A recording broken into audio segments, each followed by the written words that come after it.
Meus irmãos, bom dia. Graça e paz. Deus nos concede nessa manhã o privilégio de nos reunirmos para seu louvor e adoração. Também temos o privilégio de refletirmos, de meditarmos a respeito da sua palavra, inspirada, inerrante, eficaz, suficiente e poderosa para a nossa edificação. Eu quero convidá-los para a leitura de Juízes, capítulo 14. Nós vamos dar continuidade, vamos dar prosseguimento à nossa série Pela Fé, que tem se ocupado com Hebreus, capítulo 11. Nós alcançamos o versículo 32, que faz referências a diversos personagens bíblicos, elencando-os como heróis da fé. E um dos nomes que foram citados pelo autor anônimo, porém inspirado de Hebreus, foi o nome de Sansão. Já conversamos semanas atrás acerca do capítulo 13, e hoje vamos meditar a respeito do capítulo 14. Nós vamos ler o capítulo 14 do livro de Juízes nesse momento.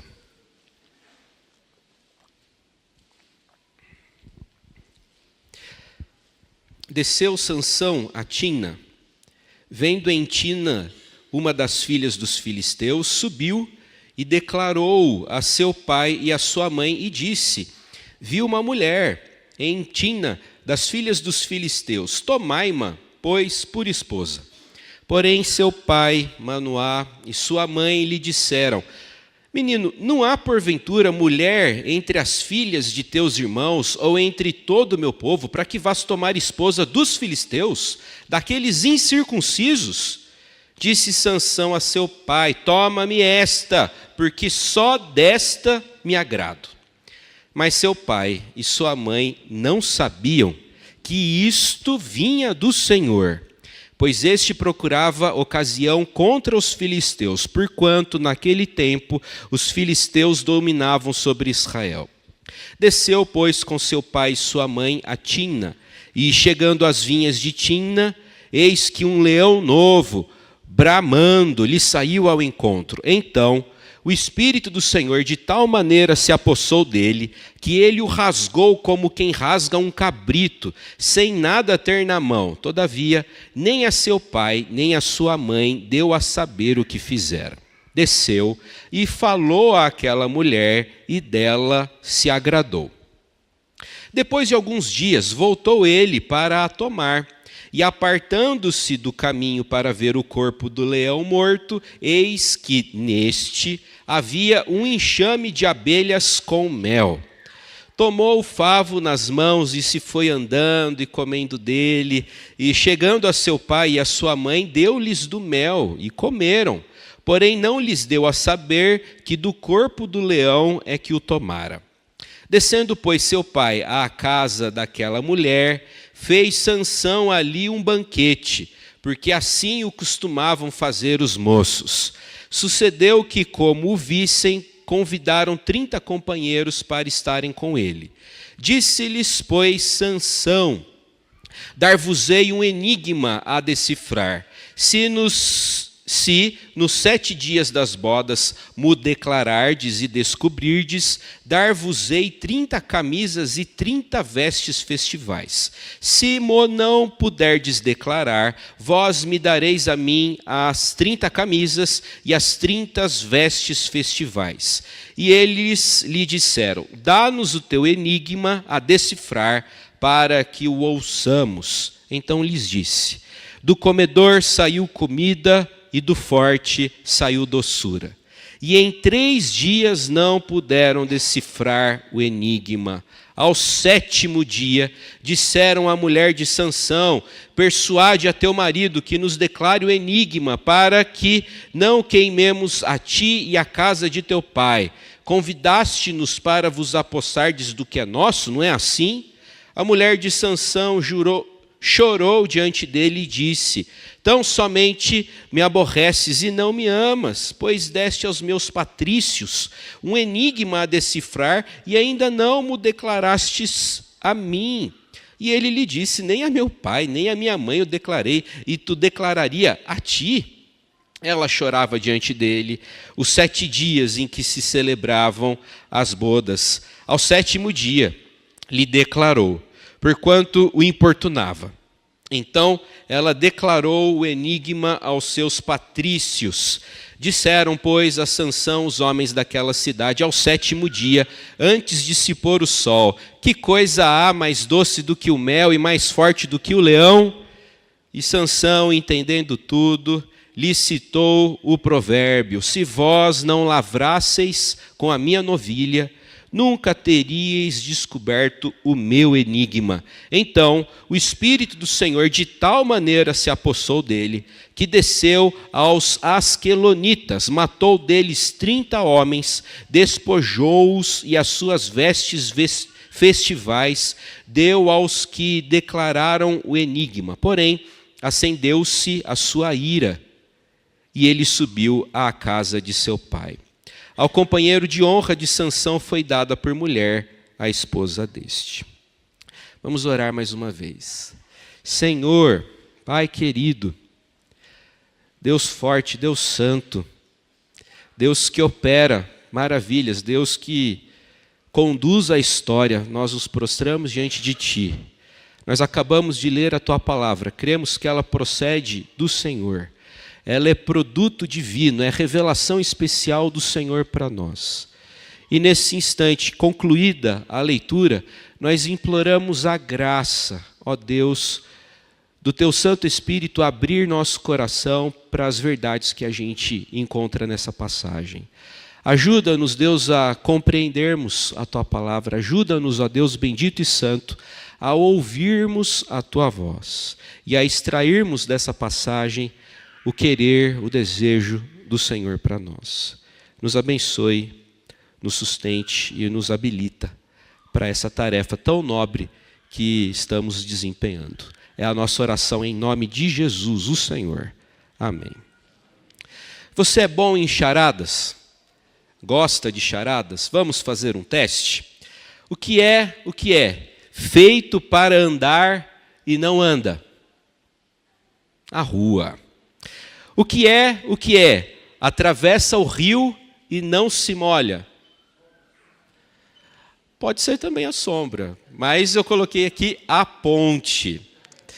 Como veremos, o capítulo 14 do livro de Juízes é cheio de mistérios, é cheio de enigmas. Na verdade, o autor inspirado trata aqui acerca do maior enigma, do maior mistério de todos os tempos. Quem é que controla a história?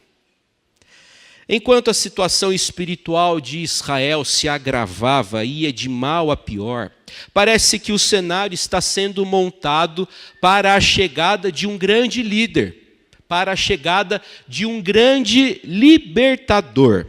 Alguns heróis surgem depois de uma picada de uma aranha radioativa. Outros vêm de um planeta distante chamado Krypton. Outros são órfãos bilionários com sede de justiça.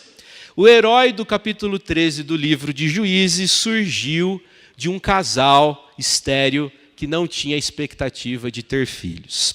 Enquanto o capítulo 13 prepara os leitores para a chegada de um libertador extraordinário, o capítulo 14 apresenta um dos personagens mais complexos e imperfeitos do livro de Juízes. O texto apresenta para a gente Sansão, um homem violento, um homem infantil, um homem lascivo, um homem orgulhoso, um homem egoísta, mas que foi extremamente e poderosamente usado por Deus. Deus usa quem quer. Deus faz o que Ele deseja com quem Ele deseja. Meus irmãos, para piorar, a impressão que o texto dá é que o Espírito de Deus usou os acessos de raiva, os ataques de orgulho e ressentimento de Sansão. Sabendo que o destino dele era libertar Israel, o leitor espera que Deus o estimule, que Deus o incite a algum tipo de oposição contra os filisteus. Entretanto, o capítulo 14 começa com a informação de que Sansão olhou para uma mulher filisteia, se agradou dela e resolveu se casar com essa moça. Como assim, Sansão? Você é o libertador de Israel. Como é que você vai se engraçar com uma mulher dos filisteus? Sansão reflete a verdadeira condição espiritual de Israel. Em vez do ideal de Deus para seu povo, a nação de Israel é retratada de forma resumida na vida de um homem. Eu gostaria de conversar com vocês sobre algumas características da vida de Sansão e queria chamar a sua atenção para o fato de que Deus usou Sansão apesar de Sansão. Deus usou Sansão apesar de Sansão, e ele faz isso conosco ainda hoje. Ele nos usa apesar de nós. Em primeiro lugar, Sansão, um homem impulsivo que transformou desejo em exigência. Toda vez que a gente transforma um desejo, ainda que lícito, em exigência, a gente transformou aquele desejo em um ídolo. No capítulo 14, assim como por toda a vida, Sansão foi movido por um impulso muito humano. Um dia, ao passar pela região de Tina, ele deu uma olhada numa moça, achou a moça bonita e resolveu se casar com ela. Sansão sentiu atração por uma das filhas dos filisteus. Quando voltou para casa, ele disse para seus pais: eu quero me casar com uma moça lá dos filisteus. Eu encontrei o amor da minha vida. Não conversei com ela, mas achei ela bonita. Quero me casar com essa moça. Sansão era impulsivo, alguém totalmente sensual, no sentido mais básico dessa palavra. E essa impulsividade generalizada provocou em Sansão uma fraqueza que o acompanhou durante toda a vida. Nós vamos ver que Sansão, um homem que notabilizou-se pela força, também foi marcado pela fraqueza. O que impulsionou Sansão a tomar a decisão de se casar com uma mulher dos filisteus? O desejo. Sansão viu, gostou, se atraiu, desejou e resolveu tomar. Desejo, meus irmãos, é coisa séria. Desejo tem a ver com o nosso coração. Tratando sobre a origem dos conflitos externos e internos, Tiago chegou a declarar: de onde procedem guerras e contendas que há entre vós? De onde, senão dos prazeres que militam na vossa carne? Tiago, assim como os demais autores bíblicos, ignora a casca e ele toca no cerne da questão. O nosso grande problema é o problema do nosso coração. O coração do nosso problema é o problema do nosso coração, como bem afirmou John Stott. Tiago usa aqui linguagem militar para retratar os desejos pelos quais guerreamos e que estão entrincheirados e estabelecidos em nossos corações. Como eu disse, nem sempre esses desejos são ilícitos. Mas a partir do momento em que nós os transformamos em exigências, nós passamos a pecar contra o Senhor. Como saber se nós transformamos o nosso desejo em exigência? Sugiro que você responda sinceramente 3 perguntas. A primeira delas: esse desejo consome seus pensamentos? Se a resposta for sim, talvez você transformou o desejo em exigência e está pecando. Segunda pergunta: eu peco para conseguir satisfazer esse desejo? Terceira pergunta: eu peco quando não consigo satisfazer esse desejo?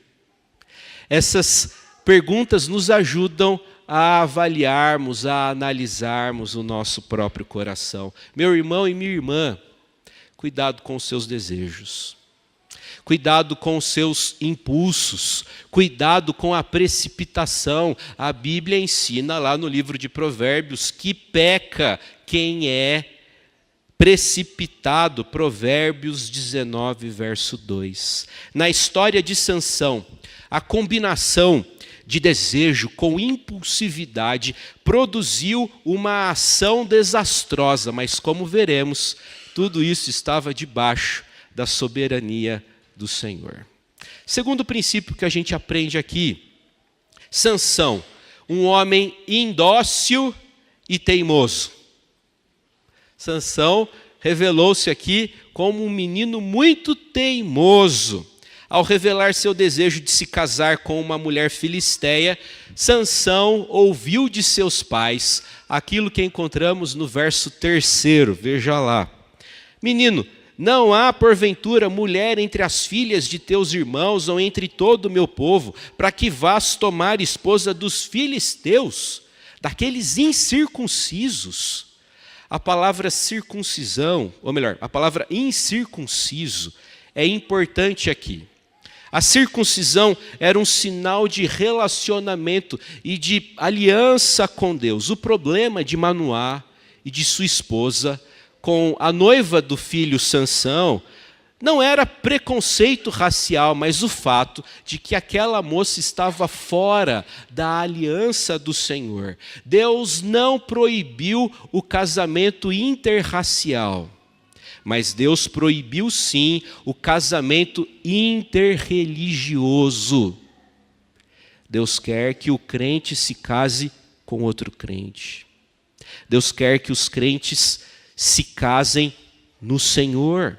Por exemplo, Zípora, a esposa de Moisés, não era israelita, mas aderiu à fé de Moisés. Aproveito para dirigir uma palavra àqueles que não são casados, viúvos, solteiros, divorciados. Não entregue o seu coração para alguém que não entregou o seu coração ao Senhor. Se você deseja se casar, case no Senhor. Não se una a alguém que não tenha um novo coração. O conselho do pai de Sansão adiantou alguma coisa? Não. Sansão não quis saber de conversa. Veja lá, verso 3. Toma-me esta, porque só desta me agrado. Não tem outra mulher no mundo para mim, pai. Eu quero essa. Eu gostei dela, nem conversei, mas ela é bonita demais. Eu me senti atraído por ela. Não quero nenhuma outra, só quero essa menina. Repare que Sansão revelou-se indócil, no sentido de desobediente, no sentido de teimoso, de perseverante na desobediência. Hoje em dia, infelizmente, é comum filhos que não escutam seus pais. Não é mesmo? É comum isso hoje em dia. Mas naquela época, os pais arranjavam os casamentos de seus filhos, de sorte que a ação de Sansão foi contracultural e altamente ofensiva. A cultura contemporânea, através dos filmes, através dos seriados e das músicas, insistem com a gente no sentido de que nós devemos seguir o nosso coração. Quantos filmes nós já não assistimos, onde a principal exortação é essa: siga o seu próprio coração. Mas esse conselho é completamente contrário ao ensino bíblico, pois a Escritura ensina que o coração humano é corrupto. Ele é desesperadamente corrupto, ele é enganoso. O reformador João Calvino escreveu nas Institutas: pois a peste mais eficaz para a perdição dos homens é a obediência a si mesmos. Repito, a peste mais eficaz para a perdição dos homens é a obediência a si mesmo. Sansão foi obediente a ele mesmo. e por isso fez uma porção de coisas erradas. Terceira situação que eu quero compartilhar com vocês. Sansão foi um homem fraco e forte, concomitantemente. Em alguns momentos ele demonstrou muita fraqueza, noutros uma força incrível. Na verdade, a força dele era sobrenatural. Sansão e seus pais desceram para a região de Timna, a fim de ajeitar as coisas para o casamento.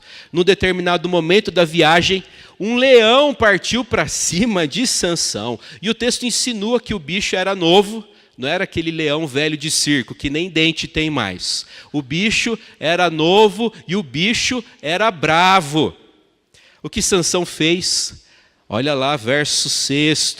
O Espírito do Senhor de tal maneira se apossou dele, que ele o rasgou como quem rasga um cabrito, sem nada ter na mão. Nenhum humano é capaz de fazer isso, desarmado. Mas Sansão, lembre-se disso, não está lutando com as suas próprias forças. Ele está lutando com a força do Espírito do Senhor. Sansão não é naturalmente forte. Ele é sobrenaturalmente forte.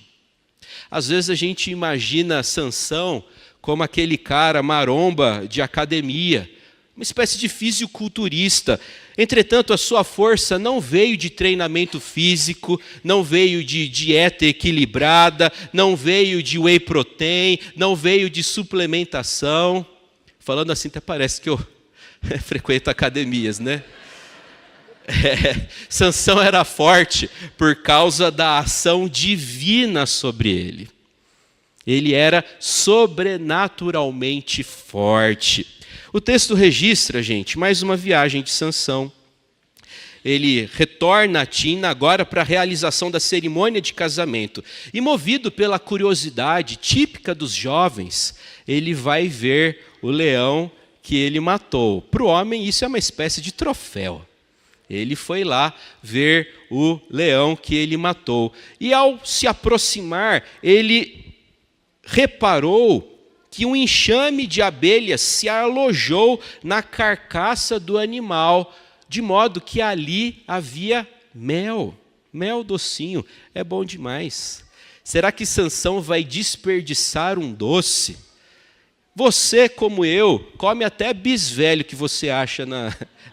Não é mesmo? Se eu vejo um bis, pode estar velho que eu como. Sansão não desperdiçou a oportunidade de comer um docinho. Veja lá verso 9. Tomou o favo nas mãos e se foi andando e comendo dele. E chegando a seu pai e a sua mãe, deu-lhes do mel e comeram. Curioso isso. De uma pessoa comendo algo que não deveria comer e oferecendo para outra pessoa. Isso faz a gente lembrar de uma outra história bíblica bastante conhecida, não é?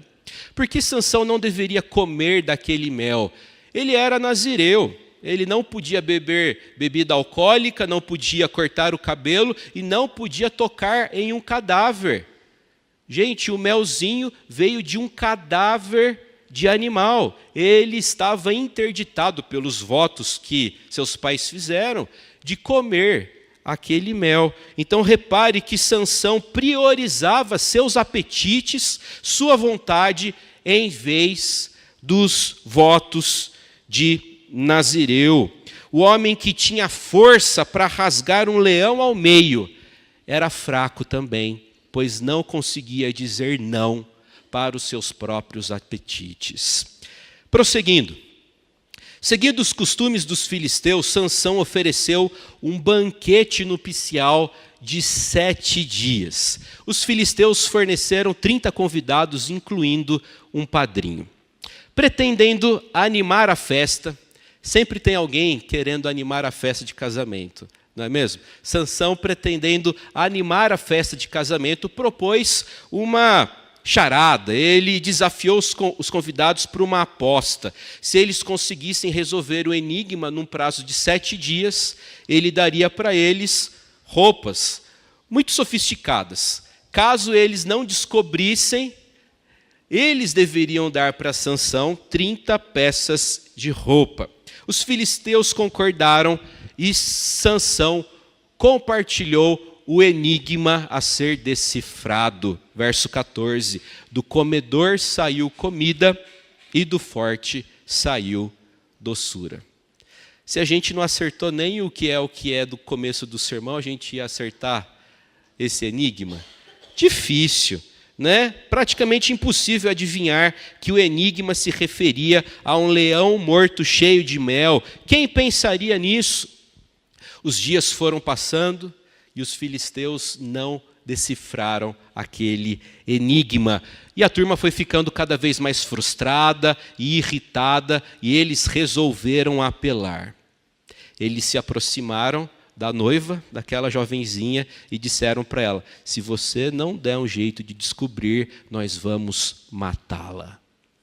Então, para você que estava com dozinha dos filisteus até aqui, repare que eles eram cruéis, capazes de ameaçarem uma menina na sua festa de casamento. Ela se vê pressionada e recorre a uma tática que suspeito seja universal. Eu achei que você me amava. Eu achei que você gostava de mim. Acho que você não me ama.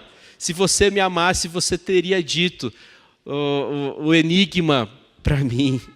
A moça seguiu lamentando e importunando Sansão, de modo que depois de 7 dias, ele já não tinha mais paciência, ele revelou o segredo do mistério e aquela menina naturalmente contou para os filisteus, que animados chegaram no final da festa, dizendo para Sansão o que lemos no verso 18: que coisa há mais doce do que o mel e mais forte do que o leão? Sansão entendeu o que aconteceu e citou um provérbio sobre lavrar com a novilha dos outros. Sansão agora tem uma dívida para pagar. Ele precisa comprar 30 roupas sofisticadas. O que ele vai fazer? Ele vai no shopping, vai passar tudo no cartão de crédito em 10 vezes? Não.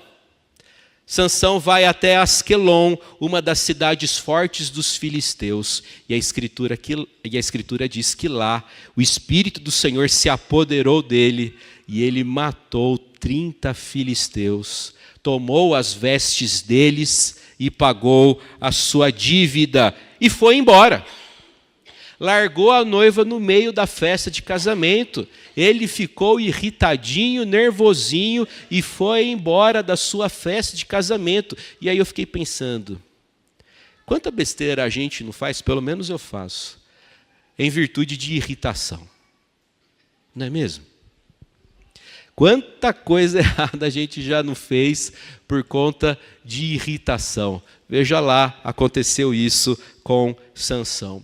Eu chamo a sua atenção para o fato de que Sansão foi forte, matou um leão e matou 30 homens, e ao mesmo tempo fraco, foi embora do próprio casamento por irritação. Deus usou um homem desse jeito. Quarto princípio, quarta lição que a gente pode destacar desse texto: Sansão, o herói improvável. Eu quero chamar a sua atenção para o verso 4, o início do texto.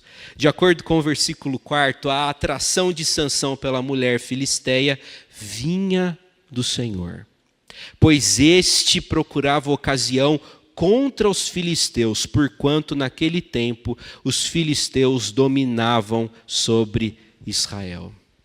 O Senhor não aprovava casamentos mistos, no entanto, como seu desejo era criar um conflito entre os israelitas e os filisteus, o envolvimento emocional de Sansão com uma mulher filisteia preparou o palco para o conflito entre Sansão e os filisteus. E esse conflito, por sua vez, tinha o potencial de servir como catalisador de uma verdadeira guerra que iria libertar Israel. E esse era o desejo do Senhor desde o início. Deus deseja livrar Israel da dominação dos filisteus, que não era uma dominação militar, bélica, mas uma dominação cultural e religiosa. Os israelitas passaram a conviver com os filisteus e passaram a assimilar seus credos, a assimilar seus valores, e Deus quer salvar o seu povo. Deus desejava livrar Israel e usou Sansão para fazer isso. Chama a sua atenção para o fato de que Deus vai se utilizar até mesmo do pecado de Sansão. Em sua maravilhosa soberania, o Senhor utiliza-se até mesmo dos nossos erros e da nossa rebeldia. Isso, claro, não significa que Ele justifique nossos erros ou autorize nossos pecados. O propósito do texto é mostrar que nada nem ninguém frustra os planos do Senhor, e Ele é capaz de fazer infinitamente mais do que nós pensamos ou imaginamos. Deus é tão fiel às suas promessas que não somente as cumpre apesar do pecado, mas até mesmo por meio do pecado. Deus usa o comportamento pecaminoso dos israelitas para libertá-los. Deus estava trabalhando o tempo todo. Como Sansão conseguiu matar um leão e depois 30 homens de uma vez só? Os versos 6 e 19 contêm a mesma sentença, traduzida da seguinte forma: o Espírito do Senhor de tal maneira se apossou dele. Deus deu poderes sobrenaturais a Sansão para ele causar a divisão entre israelitas e filisteus. Algo que os israelitas precisavam, embora não percebessem. Deus começa a salvar o seu povo, separando-o do mundo. Deus começa a redimir seu povo, separando-o do mundo. Eu quero concluir essa nossa reflexão dizendo para vocês o seguinte: em sua soberania, em sua misericórdia, Deus resolveu usar Sansão para livrar Israel da amizade com os filisteus. Como vimos, Sansão não foi perfeito. Longe disso. Mas foi um homem grandemente, poderosamente usado pelo Senhor. Às vezes a gente imagina que Deus não vai usar a gente, afinal de contas nós temos tantos pecados, tantos vícios, tantas coisas feias. Nada mais equivocado, porque Deus usa quem quer, como Ele deseja. Portanto, disponha-se para ser usado pelo Senhor. O Senhor vai usá-lo, apesar de você. Deus usou Sansão, apesar de Sansão. Deus vai nos usar, apesar de nós. Além disso, como Sansão foi usado por Deus para libertar Israel, Jesus é o libertador dos pecadores. Nós temos alguém que nos liberta da escravidão e do poder do pecado. Nós temos um Senhor e um Redentor. Seu nome é Jesus. Que o bom Deus abençoe você, abençoe a sua família, e que a gente tenha essa percepção bíblica e santa de que Deus nos usa, apesar de nós, apesar do nosso pecado, apesar da nossa insistência, apesar da nossa teimosia no pecado. A graça do Senhor é mais perseverante, é mais insistente do que o nosso pecado. Louvado seja o Senhor. Amém.